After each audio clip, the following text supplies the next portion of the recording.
Bonjour, ici Francine pour les carnets de Francine. Dimanche passé, c'était la fête des mères, puis tout le monde nous souhaitait bonne fête des mères. Et j'ai même pensé de remercier mes fils parce que je remerciais tous les enfants qui nous avaient choisis comme mères parce qu'ils nous permettent à tous et à toutes de faire un travail sur nous. Nos enfants sont nos miroirs, donc ils sont venus nous enseigner des choses, nous faire prendre conscience des choses qu'on a à améliorer. Et je sais que j'en avais à améliorer sur moi-même. Et ça m'a fait penser que y a des mères qui sont envahissantes. Il y a des mères, tu sais, souvent on pense que tout le monde a besoin de notre aide. Puis encore plus les enfants. Puis on se dit, ben je vais y dire, puis je vais y aider, puis comme ça il souffrira pas.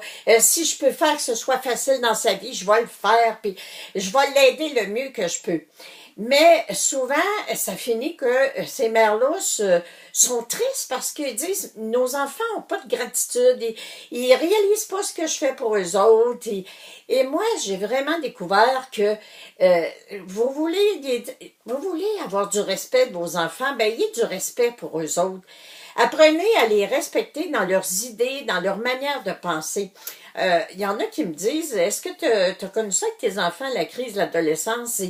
Et mes enfants avaient le droit de parler. Ils avaient le droit de me dire des choses, puis surtout qu'en suivant des cours pour me transformer, m'améliorer, ben automatiquement, eux autres me le remettaient sur le nez. Exemple, je compte souvent que mon fils Stéphane avait 10 ans, puis un soir, je suis arrivée de travailler, puis là, je lui dis, là, j'ai beau me dire que c'est ta chambre, je t'ai écœurée, la porte est fermée, j'ai pas d'affaire à regarder, je respecte ton environnement, mais à soir, je suis plus capable, puis tu fais le ménage de ta chambre.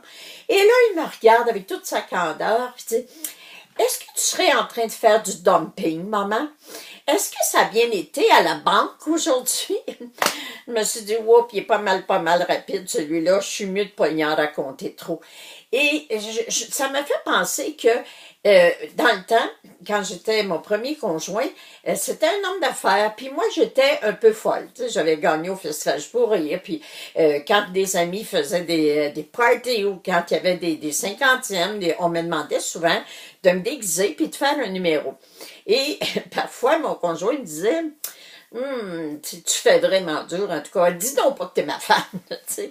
Et souvent, pour qu'il me respecte dans ce que moi j'avais le goût de faire de l'humour, d'avoir du plaisir, je lui faisais passer des tests. Et dans d'autres circonstances, à un moment donné, un de mes amis me dit, Francine, moi puis un de mes copains, ils ont fait des spectacles dans les clubs, puis ça serait vraiment intéressant si tu te joignais à nous.